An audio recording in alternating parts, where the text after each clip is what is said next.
there are some parts of the interior design process that are somewhat complicated, I'm not gonna lie. Creating cabinetry elevations, floor plans, architectural drawings, those things take some time and they take some consideration. But decorating and styling your spaces like a pro, creating magazine-worthy vignettes, that is easy. And I'm gonna teach you exactly how to do it. Now, there's a lot to consider as you're decorating your spaces, but we're gonna focus on the things that make the biggest difference. And that is creating compelling displays. So I'm gonna walk you through how to choose accessories, what looks good together, how to style your surfaces to make your rooms look and feel amazing. Now, as a part of this lesson, I've created a decorating cheat sheet for you. You can download it below the video. It's gonna go through all the steps that we follow today. It's also gonna give you a checklist so you can check off and make sure that you're including everything that you need to include in your decorating attempts. Okay, let's go pick out some accessories. Okay, now it's time to get into the doing of the decorating. So I have got an assortment of accessories here, and I want to talk through those tips and tricks and rules of decorating that you really need to keep in mind when you're decorating your home and your rooms and your spaces and your tables and all that stuff. We're gonna do some styling in a minute. I'm gonna show you in action how to bring these ideas to life. But first, we have to start with what we have. I've got this entire grouping of accessories here, and I wanted to show you my process because I think sometimes people skip this step and it's really important and it makes decorating your spaces a lot easier.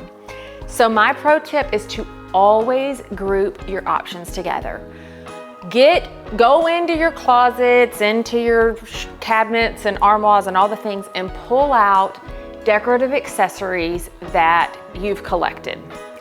Now, if you're designing from scratch and you don't have options already, you could do this process on a mood board. You could pull items that you find online and put them together and see how they work together. But for me, I've got a lot of accessories. I've been collecting them for years.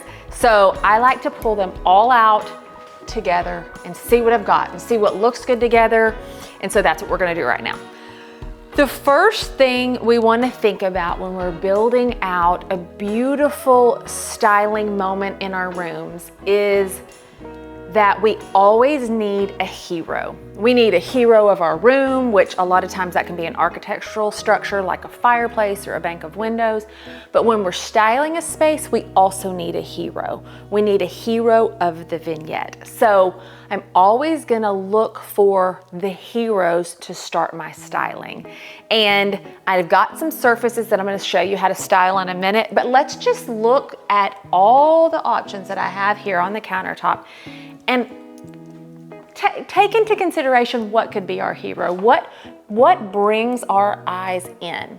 It's usually gonna be pieces that are larger in scale, and a lot of times it's gonna be something that has a uniqueness to it. Now that could be something that's natural, like a floral arrangement. It could be flowers, or it could be a plant, or it could be clipped branches, because they have so much like authentic, organic texture to them and interest, and they bring life into a vignette. But they could also be something that has a really unique shape, or it's just a super large scale. So that could be something like this piece right here, that's this table lamp. It's an easel, so you can put a piece of art on it, and it's also a lamp. That could be something like this vase back here. It's massive. It's super cool because of the way that's designed.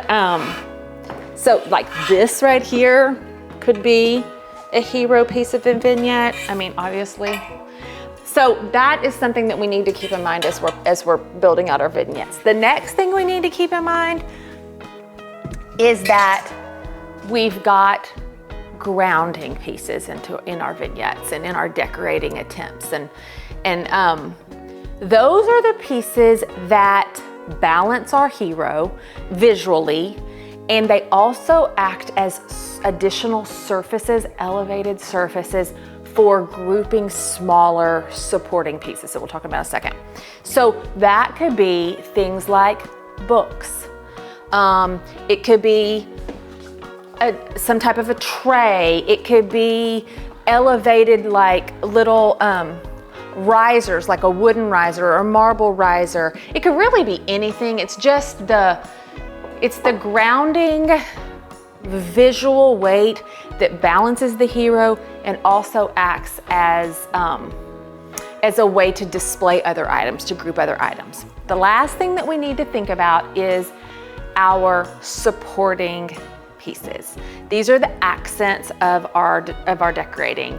The smaller pieces that bring in textural interest, that bring in that material mix, that also act as the personality of our groupings. This is the things that are really personal to us a lot of times. So that could be something like this cute little turtle box that my mom bought me when we were on a mother-daughter trip in Paris. Like, this means a lot to me, and I love this little guy, and also I love that it has mother of pearl inlay, and it's brass, and it's super cute. So that could be a little supporting piece.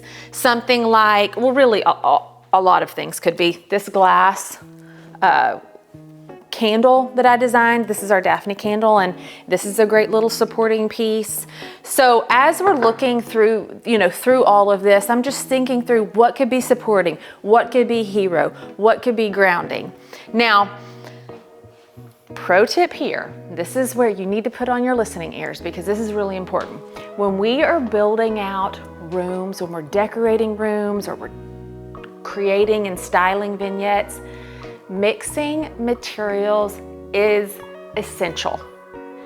You can test me on this one. I promise you, if you go and try to decorate a room or style a vignette and you do not have a mix of materials, say you only choose 2 different materials to put together in your vignette, it's not gonna be very dynamic.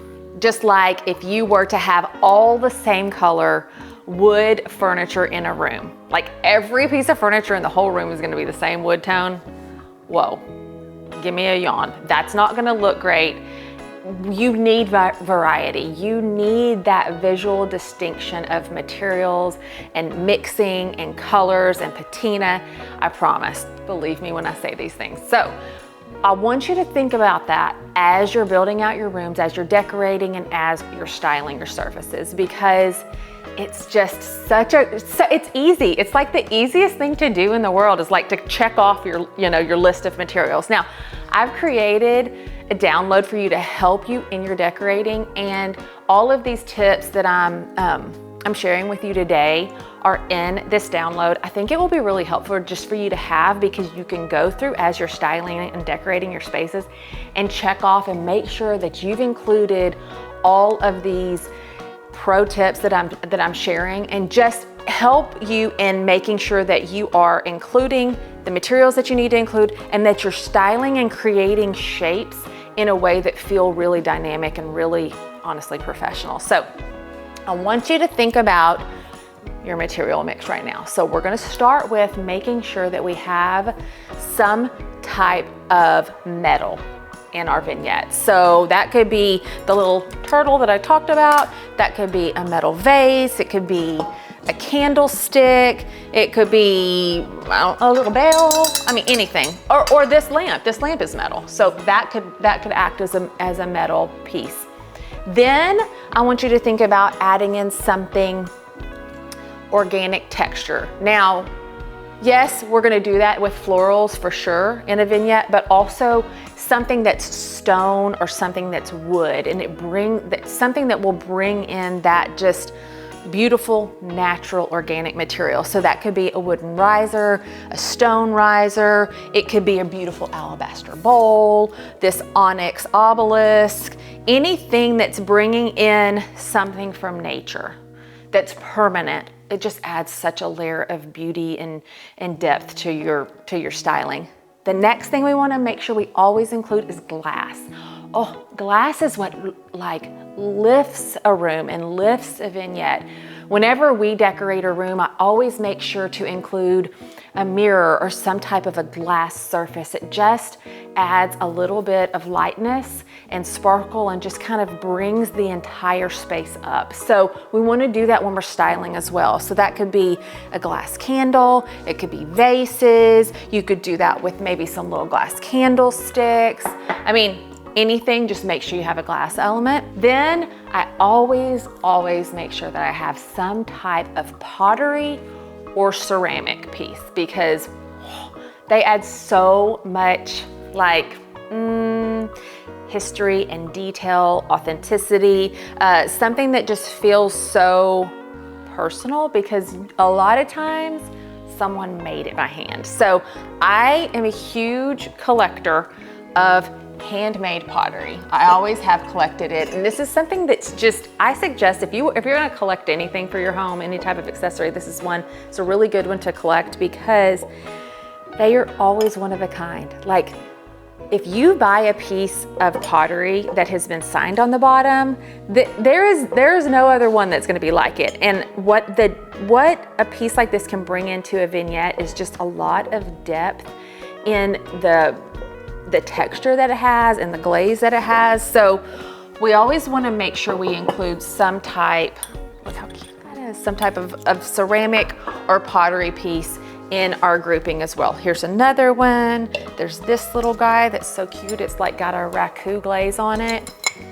Over here, I've got some vases, this cool thing. It's like a bowl, but I put a plant in it. So those are all things to keep in mind as you're picking out your accessories to decorate with. Now, we've talked about our hero, we've talked about our grounding pieces. We make sure that we've got some incredible supporting actors in our styling, but we also need to make sure we've got the material mix. Then we have to make sure that we've got variety in scale and in shape. So as I'm looking through and thinking about that, I'm gonna pull things that are contrasting. So I've got, maybe if I'm gonna do this lamp, okay, it's pretty large. So I need to think about, I need something else large to balance it, but I also wanna make sure that it's not the exact same height as this. So if I were to pull this like this, vase of roses, say that was gonna go on a surface, see how they're not the exact same height, but they still have a lot of visual weight. So that would be, this could be my hero and this might be my grounding piece because it balances it out. So that's just something to keep in mind. Also making sure that you've got like, we've got some, you know, we've got some rectangles and we've got some pieces that are round and just all of these mixes of shapes. It just makes for a lot of interest in a vignette and in a room too. As you're decorating a room, you don't want to have all your art pieces on your walls to all be rectangles, vertical rectangles.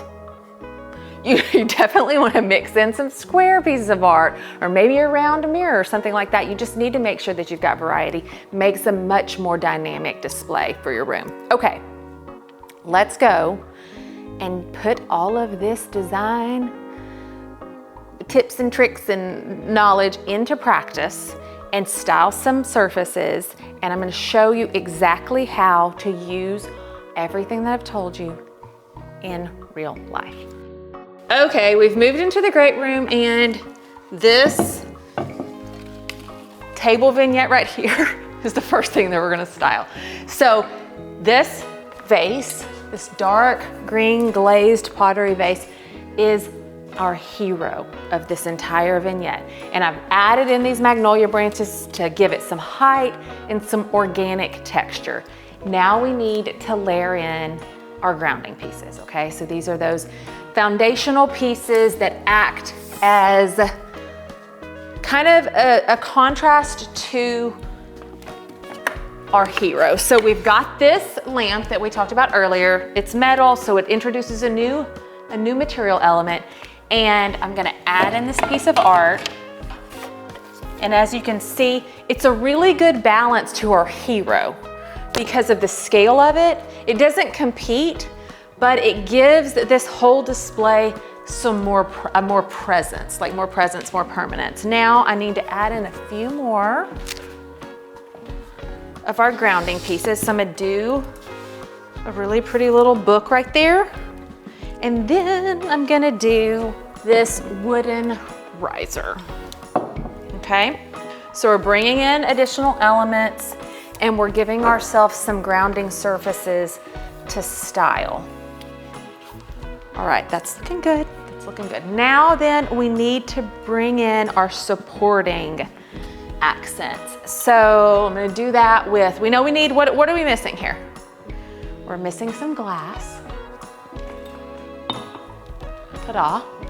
And I wanna add in one more natural element. So I'm gonna use this alabaster bowl. It's so pretty and it's really, I love the color of it because it picks up some of the colors in the artwork. It also picks up some colors that are up here in the mural. So this vignette feels very thoughtful, and it also makes a really big statement on this statement wall in the great room. Now, I want you to notice that every time I style, I always kind of like move things a little bit. Got an inch here, an inch there. But I want you to notice that I've got some visual space right here in the center. And that is intentional because as we're styling our spaces and our vignettes, we need to make sure that there's a place for our eye to rest. So if I had something tall right here, it would compete with this and this. And I need to give my eye a resting place, so that's what this is. Another thing to consider as you're building out your rooms, and you're styling your spaces and your surfaces, is that we always want to follow some type of a triangular grouping.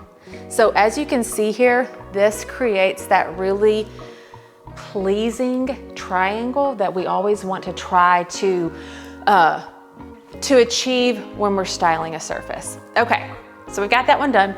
Now let's style this cocktail table. So it's in the same room, it's right here, and it's round and it's pretty large. This is like a 42-inch cocktail table. So the first thing that I wanna do is make sure that I have chosen my hero piece. And my hero piece for the cocktail table is gonna be this vase of roses. So I've got this beautiful vase of white roses. Now, what are my grounding pieces gonna be? They're gonna be this tray, this leather tray. Looks really pretty with the white oak of the cocktail table. We're gonna use some books. We're gonna put those in our tray, and I'm gonna show you why in just a second. Okay, got those nestled in there. And then I think I'm gonna use a marble riser, okay? So those are my grounding pieces. Now let's get them put where they need to be. So I'm gonna put our vase of roses on top of the books, and there's a reason why I do that. Because if I hadn't elevated the vase on the books, I would have lost some of the beautiful detail of this glass vase. So that's a pro tip. You can always snug in some books inside of your tray to elevate whatever your hero piece is and give it a little bit more presence in your vignette. Okay, the next thing I'm gonna mix in is a pottery piece. So it's this really cool box. It's got a lot of detail. The glaze is really awesome. It's handmade, I love it. And then I want to add in a few metal elements. So I've got our cute little turtle, and I'm gonna snug him in right here. Pull those back a little bit. And he just acts as a little surprise right there. And then let's add in a glass element. So we're gonna do that glass candle holder and then a brass bowl. Let me get everything the way I want it. I always move things around when I decorate and style because it takes a second to get the grouping exactly right. Okay, that looks really good. I really like that. It looks good from all angles. The last thing I'm gonna do is add in something a little unexpected. So that supporting piece being the tassel. Okay, woo, that looks really good. Now, let's talk about the way that we decorate a cocktail table and how that is different than when we decorate a piece of furniture that's against the wall like our credenza. Because when you're decorating a cocktail table or a center table, regardless what the shape is, it could be round like this, it could be rectangle, it could be square, it could be like a nesting grouping of cocktail tables. You're decorating it to view it from both above like this, but also when you're back from it, you're viewing it from the horizontal plane. So we want to make sure that our styling efforts is that we've created compelling displays from both vantage points, and we've got some intersecting triangles, which is always important when you're styling. We've got a really compelling mix of materials. We've thought through what our hero is, what our grounding pieces are, and what our supporting pieces are. And we've created something that's really beautiful with items that I already had. Like, I didn't go out and buy anything new. I already had these pieces. So I want you to consider all of the things that we talked about as you're decorating your rooms and you're styling your spaces. These are easy things to keep in mind, and don't get bogged down with the mechanics of it all, because it should be fun. When you style your table surfaces or decorate your rooms or put your throw pillows together, that whole process is a creative act. And it's where you get to bring your personality and what you love to life in your home. That's a really important part of the decorating journey. So I want you to practice some style. I'm giving you some homework. Style one surface today in your home. And use these things that you've learned throughout the lesson. Mix your materials, pick out your hero, make sure you have some grounding pieces, and make sure that you have some supporting characters in your styling and decorating efforts. And let me know in the comments if you've done it. I want to hear what your favorite thing in your home has been to style. And if you have any questions about any of this, I've got something that might help you out. I created an interior design course. It goes through all of these things in depth that we talked about in this video, but it also touches on all the other more complicated parts of the interior design process. So we start with how to define your style and what you like, all the way through floor plans and paint colors and room-specific details in your kitchens and bathrooms, all the elements of the design process that you need to consider if you want to design your home yourself. So if that sounds like something you're super interested in, there's a link below in the description for you to join me inside the course. We do one-on-one training. We have live Q&As. It's a really fun process, and I'd love to walk you all the way through it. Now, be sure to download your decorating cheat sheet, and if you are itching for some more styling and decorating tips, I want you to meet me in this next video. I'll see you there.